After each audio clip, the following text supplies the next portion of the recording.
The Channel Islands National Park is one of the least visited national parks in the country, yet it is one of the most unique parks here. I just finished my boat tour with this park, and we actually did it with the Island Packers company over there, and I highly recommend it. I think it was pretty smooth. So one thing is you get to see a lot of different things, and you have to actually pay for a third-party company to get you onto the island. I don't think anyone checked for our national park passes. You just pay the company for the ticket and they'll bring you to the island. On the island, you get to take your choice of various different hiking trails. And if you go with that company there, you can get a guided tour, which was a very amazing experience.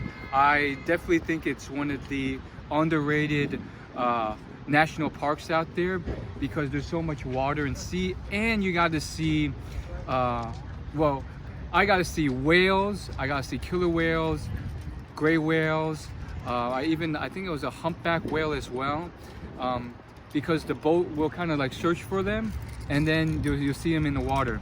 Now another video said that you always get to see, or most of the time you'll see, like dolphins. There's this other YouTuber, he said like he went out like 12 times and each time he saw dolphins. Now, I don't think we saw dolphins up close. On the guided tour, we saw them from the island looking down from afar, and you saw some ripples. But on the boat, it was really hard for us to catch any dolphins. But the coolest spotting was a killer whale. I think we also saw a little specklings of sea lions and dolphins. So it's very much like a sea tour versus like a landlocked national park. And then on the island, of course, you could see the sea. And the guided tour, I would recommend it. A lot of people purchased the boat tour and didn't take the guided tour. They just wanted to go on their own.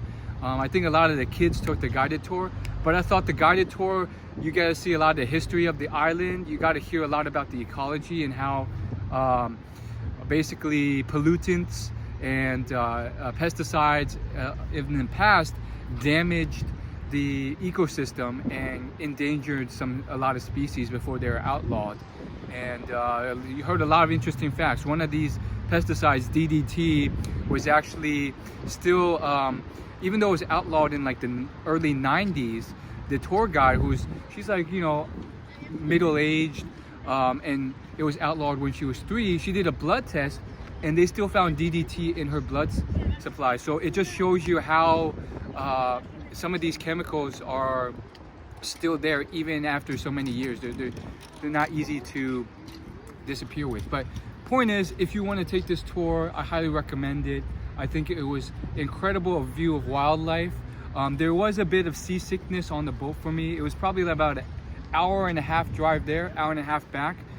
You want to stay in the back of the boat where it's more steady, and then check out the trails on the island you get onto. The island I was on, you got to see foxes that were really small, native to the land, and one of the tour guide said it's the rarest bird in the country because the only place you could find it is this island.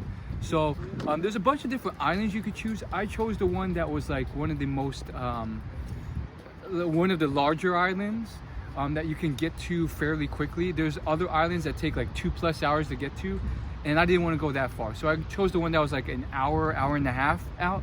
And then I chose the add-on package where you also got to see something called the Painted Cave, which is a natural cave with a bunch of colors, usually like a bit of green on the top, red at the bottom, formed, and those colors were naturally formed.